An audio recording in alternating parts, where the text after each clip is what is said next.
Assalamualaikum warahmatullahi wabarakatuh. Jumpa lagi bersama Asafyu. Bagaimana kabar kalian? Semoga kalian dalam keadaan baik-baik saja dan sehat walafiat serta dimudahkan segala urusannya. Amin. Kali ini saya akan mengganti LCD Realme C11 atau Realme C20 atau Realme C21. Ketika seri ini menggunakan LCD yang sama dan cara pemasangannya pun sama. Kita langsung mengeksekusinya. Kita buka SIM tray-nya, kemudian kita buka tutup belakangnya atau back cover-nya. Di sini saya membuka dengan menggunakan kuku tangan seperti ini aja, atau menggunakan mika untuk mempermudah pengangkatan tutup belakangnya. Setelah itu kita akan membuka semua baut-baut penutup mesinnya. Penutup mesinnya bagian atas, ini adalah bagian atas, kita buka dan kita lepas soket baterainya. Dan kita buka pula baut-baut penutup bawahnya. Dan kita lepas penutup bawahnya, dan kita lepas soket menuju papan bawahnya. Dan di sini kita akan mencoba layar LCD yang baru. Kita pasang LCD-nya. Kita pasang juga soket menuju papan bawahnya.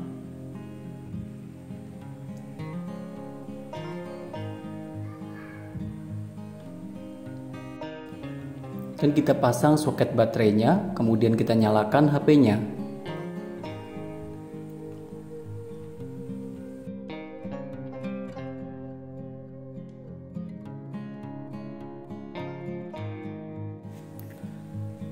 Dan kita akan mencoba fungsi LCD dan touchscreen-nya. Kita yakinkan fungsi LCD dan touchscreen-nya berjalan dengan normal. Kita coba di sini untuk mengetik-ngetikan seperti ini. Nampak tidak bisa tersentuh. Ternyata infonya masih loading. Kita tunggu dulu sebentar sampai infonya bisa berjalan dengan normal.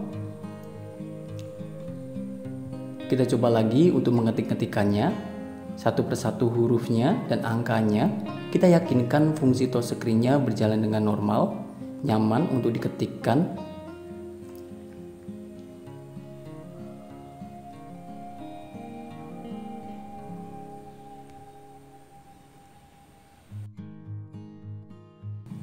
Kita akan mencoba salah satu ikon dengan menekan, merendam, kemudian menggeser-gesernya seperti ini. Kita geser-geser sampai melalui atau melewati semua area LCD-nya pelan-pelan saja agar bisa meyakinkan bahwa ikon ini melewati atau melalui semua area LCD-nya tanpa terputus. Setelah kita meyakini itu, kita juga bisa mencoba kontrasnya. Kita coba untuk mengatur kontrasnya, menerangkan dan meredupkannya. Kita yakinkan fungsi kontrasnya berjalan dengan normal. Kita coba menggeser-geserkannya. Kita yakinkan bahwa LCD dan touchscreen-nya tidak ada masalah. Kemudian kita akan mencoba untuk melakukan pengecasan. Karena ada jalur bawahnya, yaitu jalur menuju papan bawah. Untuk mencoba pengecasannya, kita meyakinkan jalur menuju papan bawahnya berjalan dengan normal, bagian pengecasannya. Dan juga kita bisa melakukan perekaman pada mikrofonnya. Di sini kita melakukan perekaman suara. Kita rekam suara kita, kemudian kita simpan. Dan kita akan memutarnya suara yang telah kita simpan tadi dari perekam suara. Sebelumnya kita pasang dulu penutup bawahnya karena di situ ada fungsional suara buzzernya atau suara keluarnya yang akan menimbulkan atau mengeluarkan suara kita hasil rekaman kita tadi. Kemudian kita putar kembali perekaman tadi. Dan apabila terdengar suara pada hasil rekaman kita tadi, berarti fungsi mikrofon dan fungsi buzzernya berjalan dengan normal. Apabila tidak melakukan langkah ini juga tidak apa-apa, karena jarang sekali terjadi problem. Karena di sini ada jalur menuju papan bawah, jadi saya harus mencobanya untuk menunjukkan bahwa LCD ini memang normal semua jalurnya yang menuju papan atas atau papan bawahnya. Apabila tidak melakukan itu juga tidak apa-apa, karena jarang sekali terjadi problem pada papan bawahnya. Dan kita lanjutkan dengan pemanasan layar LCD-nya. Di sini saya menggunakan separator LCD, bisa juga menggunakan blower uap atau hide layer atau menggunakan alat pemanasan apapun. Yang pasti alat pemanas ini digunakan untuk mempermudah pengangkatan baterai dan LCD-nya. Setelah dirasa cukup panas, kita akan mengangkat baterainya. Di sini kita mengangkat baterainya pelan-pelan saja agar tidak terjadi lipatan atau kerusakan pada baterainya, paling tidak mengurangi dampak lipatan pada baterainya, agar bisa mengurangi akumulasi penurunan baterai yang berlebihan. Dan kita lanjutkan dengan pelepasan LCD-nya. Di sini saya menggunakan silet terlebih dahulu untuk mencari celahnya. Kemudian saya menggunakan mika. Mika ini adalah mika bekas tempered glass yang saya ambil dari bekas tempered glass untuk menyisit, mempermudah pengangkatan layar LCD-nya seperti ini. Kita lepas layar LCD-nya.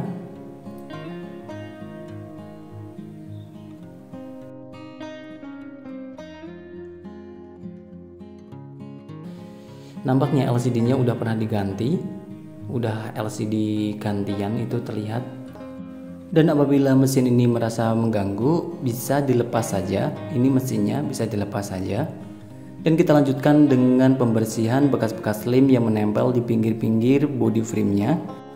Kita bersihkan sampai sebersih-bersihnya. Sambil menunggu, alangkah baiknya jika teman-teman membantu menekan tombol like dan subscribe-nya. Apabila sudah, terima kasih. Semoga dimudahkan segala urusannya. Apabila belum, juga terima kasih. Semoga juga dimudahkan segala urusannya. Semoga juga dimudahkan dalam menekan tombol like dan subscribe-nya. Terima kasih. Dan kita coba letakkan body frame-nya ini di tempat yang datar untuk melihat apakah body frame-nya ini ada yang bengkong atau tidak. Apabila ada yang bengkong, kita akan meluruskannya terlebih dahulu. Kita lepas mesinnya. Kita lepas, kemudian kita coba untuk meluruskan sebisanya. Kita coba ukur lagi, apakah memang ada yang sedikit bengkong. Nampaknya memang benar ada yang sedikit bengkong pada body frame-nya. Kita akan mencoba untuk meluruskan sebisanya agar bisa lurus dan LCD itu bisa plug presisi ketika dipasang di body frame-nya. Kita akan meluruskan sebisa mungkin. Dan kita coba ukur lagi. Nampaknya sudah sedikit lurus karena memang bengkongnya ini tidak terlalu banyak. Jadi kita akan melanjutkan ke proses selanjutnya. Kita lepasi semua segel-segel penutup LCD-nya. Kita lepas segel-segelnya semuanya. Kita bersihkan semuanya. Biasanya kalau saya bersihkan, apabila tidak dibersihkan bagian ini juga tidak apa-apa, ini terserah saja. Dan untuk bagian bawahnya ini kita lepas. Dan untuk isolasi atau double tip untuk di fleksibelnya ini bisa dilepas atau juga tidak usah dilepas. Apabila ingin dilepas dan ditempelkan, kita akan menempelkan seperti ini. Tapi jangan sampai ditarik berlebihan untuk bagian fleksibelnya agar tidak terjadi problem pada fleksibelnya. Dikhawatirkan malah kelipat dan malah patah di bagian bawahnya atau di bagian dalam fleksibelnya. Itu sangat merepotkan sekali. Jadi harus berhati-hati ketika melipat fleksibel bawahnya itu. Jangan sampai berlebihan untuk menariknya. Dan kita akan mencoba memasang di body frame-nya. Kita lekatkan seperti ini. Kita akan mengukur apakah LCD-nya bisa presisi, bisa plug di body frame-nya. Apabila kita yakin bahwa LCD ini bisa plug di body frame-nya, kita akan melanjutkan proses selanjutnya. Dan perlu diperhatikan ini adalah speakernya. Apabila speaker ini menempel di LCD yang lama agar diambil dan diletakkan kembali di body frame-nya. Dan kita lanjutkan proses selanjutnya yaitu melakukan pengeliman di pinggir-pinggir body frame-nya. Di sini saya menggunakan lem. Mereknya ini adalah Sansin. Bisa juga menggunakan T7000 atau menggunakan mekanik, terserah saja. Lem ini berwarna hitam. Dan perlu diperhatikan untuk bagian atasnya ada sensornya agar dilewati saja bagian sensor itu. Jangan sampai dilem berlebihan, bahkan bisa menutupi sensornya. Dikhawatirkan akan menutupi sensornya. Jadi nanti fungsi ketika manggil akan langsung redup, tidak tampak layarnya karena sensornya tertutup. Dan kita kasih sedikit lem bagian tengahnya seperti ini untuk memperkuat penempelan LCD-nya agar LCD itu lebih kuat menempel di body frame-nya secara semi permanen.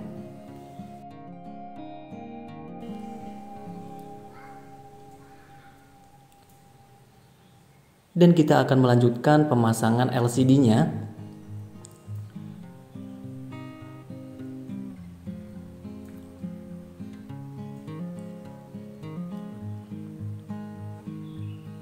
Kita pasang LCD-nya. Kita yakinkan bahwa fleksibelnya ini sudah masuk secara sempurna di lubang-lubangnya, fleksibel bagian bawah dan bagian atasnya. Kemudian kita plakkan, kita presisikan, kita senterkan antara atas, bawah, kanan dan kiri. Kita plak-plakan, kita tekan-tekan sedikit seperti ini.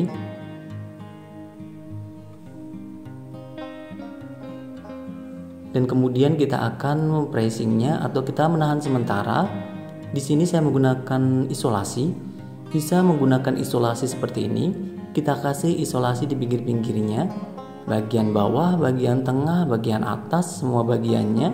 Isolasi ini hanya digunakan untuk menahan sementara saja, tidak digunakan untuk mempressing. Jangan sampai dipressing secara berlebihan. Apabila menggunakan alat lainnya, misalnya penahan seperti ini, bisa menggunakan penahan seperti ini. Apabila ada penahan seperti ini, kita tahan di 4 sisinya. Kita bisa mengukur apakah kita akan mempressingnya seberapa kuatnya kalau menggunakan alat seperti ini. Jadi tidak terlampau berlebihan dalam mempressing LCD-nya.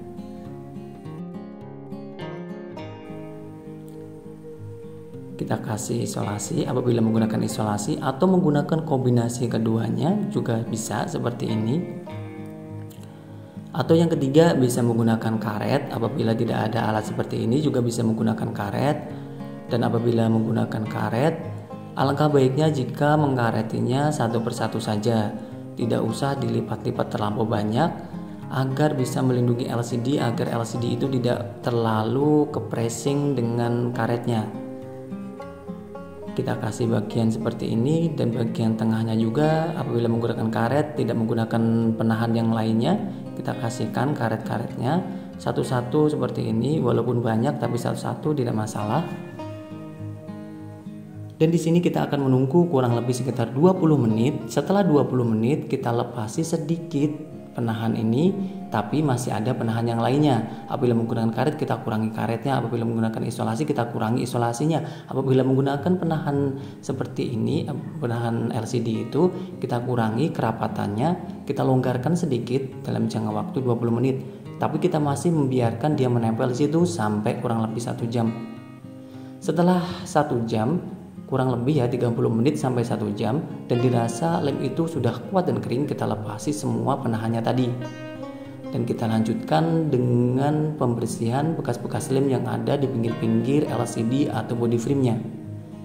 Kita bersihkan pinggir-pinggir LCD atau body frame-nya ini sampai sebersih-bersihnya ala kadarnya.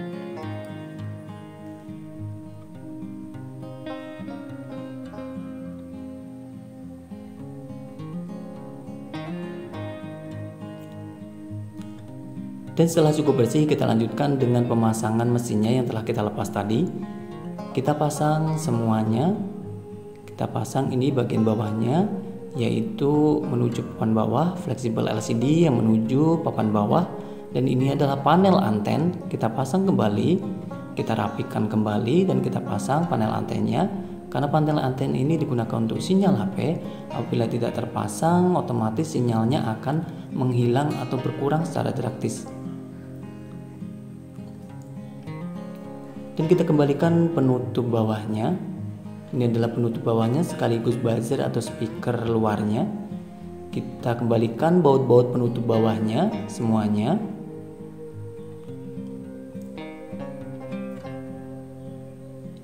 Dan kita pasang kembali LCD-nya. Ini adalah soket LCD. Kita pasang kembali. Dan ini adalah soket yang menuju papan bawah. Kita pasang kembali juga.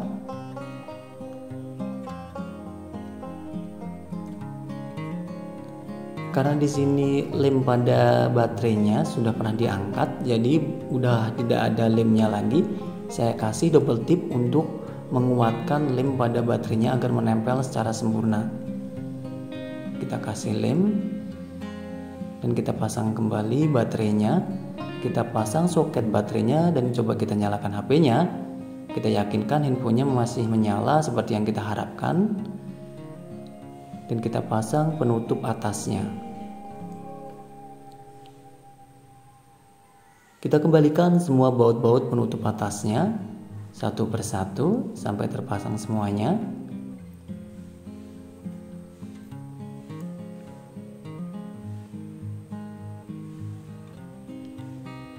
Ini saya kasih isolasi, ini adalah inisiatif saya sendiri untuk menahan kabel panel ini agar tidak bergerak. Dan kita kembalikan penutup belakangnya. Ketika menutup belakang, jari jempol selalu digesengnya ya, agar mudah dalam merapatkan penutup belakangnya. Kita kembalikan SIM tray-nya.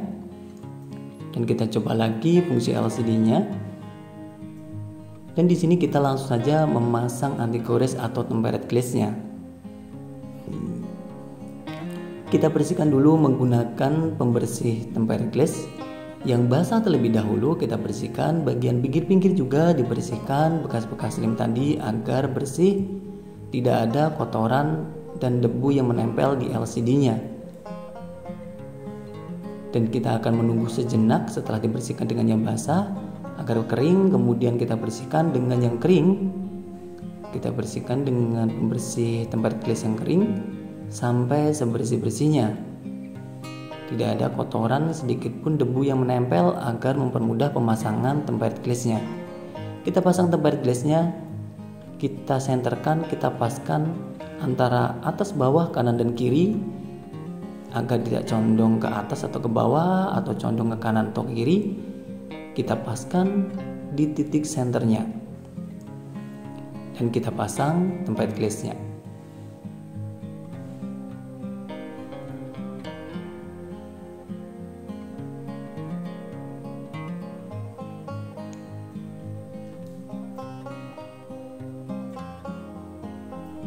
Setelah tempered glass-nya terpasang, kita akan mencoba lagi fungsi LCD dan touchscreen-nya. Kita yakinkan fungsi LCD dan touchscreen-nya berjalan dengan normal. Cukup sekian, semoga bermanfaat. Wassalamualaikum warahmatullahi wabarakatuh.